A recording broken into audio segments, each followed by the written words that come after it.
Pour cette année 2018, l'asso a compté 132 adhérents. Parmi eux, 15 membres actifs au CA et 25 adhérents actifs que nous remercions d'ailleurs. Vous connaissez nos deux salariés, Paul et Audrey, mais l'association emploie d'autres personnes de manière saisonnière. 7 animateurs et directeurs pour les séjours et 5 animateurs techniques ou artistiques suivant les ateliers et stages proposés. Mais que font tous ces gens ? Commençons par le musée.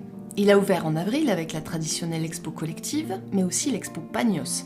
Cet art populaire réalisé sur des mouchoirs s'est développé dans les prisons au sud-ouest des États-Unis dans les années 40. Cette expo a touché un large public et rencontré un vif succès.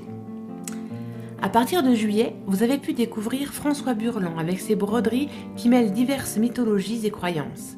Nous avons voulu aussi rendre hommage à Paul Amar, mort l'année dernière, en réorganisant le 2e étage. Son atelier a été recréé avec tout son matériel, ses outils et son travail en cours. Anaïs Echen, que tout le monde connaît maintenant, s'est installée à Saint-Sever. Bienvenue Anaïs. C'est elle qui a réalisé, avec l'aide de Pierre-Joseph Kourachek, la nouvelle statue de notre résidence de sculpture. Et vu la météo de cet automne, elle sera vernie au printemps. Notre musée s'exporte. En 2018, 4 expos en France, à Martigues, Évreux, Carquefou et l'expo Étrange au château de Taurine. Cette dernière exposition a donné naissance à un partenariat pour l'année à venir dont nous reparlerons dans les projets. De manière générale, cette année, le musée, la construction insolite et aussi le jardin des sculptures ont attiré 3000 visiteurs venant de toute la France et de l'étranger. Alors 15 groupes, qu'ils soient scolaires, associations, structures diverses, sont venus découvrir le village et les activités que l'on propose. Les visites bien sûr, mais aussi des jeux et des ateliers.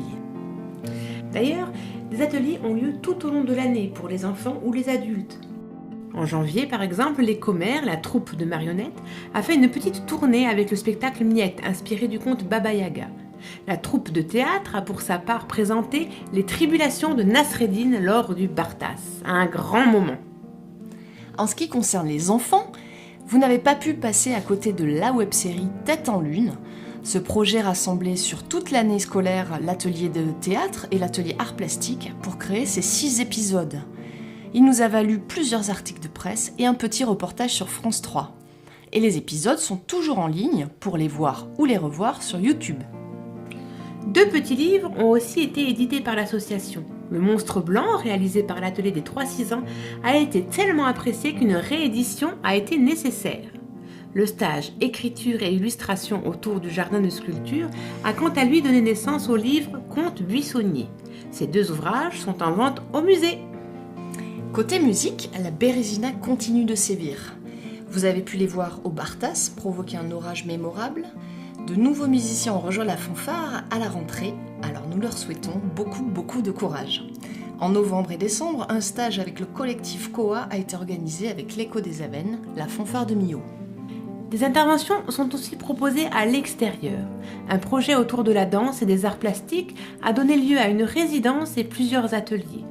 Jacques Rinaud-Bousquet est intervenu au lycée Vaxerbe de Saint-Afrique pour un projet BD. Un atelier d'art plastique a eu lieu avec des ados du centre social d'Albi pour préparer leur venue à Pâques. Et il y a bien sûr les chantiers et les séjours. Cette année, 2 chantiers jeunes ados et 2 chantiers ouverts pour les adultes et les familles ont permis à 99 participants de laisser leurs traces dans le village, à la construction insolite bien sûr, c'est vrai pour la mosaïque ou pour la maçonnerie, mais aussi au musée avec la création en forge d'une nouvelle rambarde. Passons aux événements qui ont rythmé notre année. Dès le mois d'avril, un week-end L'Aveyron, j'y vis, je le visite aussi, était organisé en simultané dans une trentaine de lieux touristiques membres du Club des Sites. Visite des expos, ateliers Pagnos et spectacles Miette étaient proposés aux visiteurs, peu nombreux mais fort intéressés. 2 concerts du dimanche étaient aussi organisés. Le premier en juin, avec l'ensemble à cordes du conservatoire, qui a présenté son travail de l'année. C'était à la construction insolite, avec un apéro Bérésina et un pique-nique partagé. Et puis en novembre, le concert de fin de stage de la fanfare, qui a amené une centaine de personnes. Cette formule de petits concerts du dimanche est vraiment à approfondir. Et le Bartas ? Cet événement demande une organisation bien avant le mois de juillet, vous vous en doutez. Et ça peut être prétexte à s'amuser.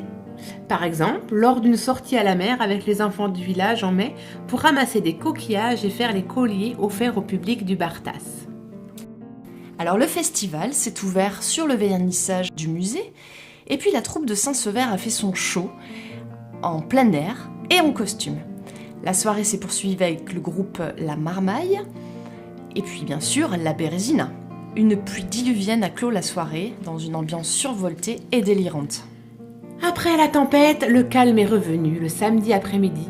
Des spectacles de rue, des animations, des visites et le soir, un super concert à la salle des fêtes avec les Aphrodisiaques et Chatradil. Cette 5e édition a mis certains d'entre nous sur les rotules et une nouvelle organisation est en préparation. Le changement, c'est bientôt maintenant. À l'automne, notre rendez-vous avec la fête des châtaignes a débuté au musée avec une visite de l'expo d'Anaïs Echen et la découverte de sa sculpture.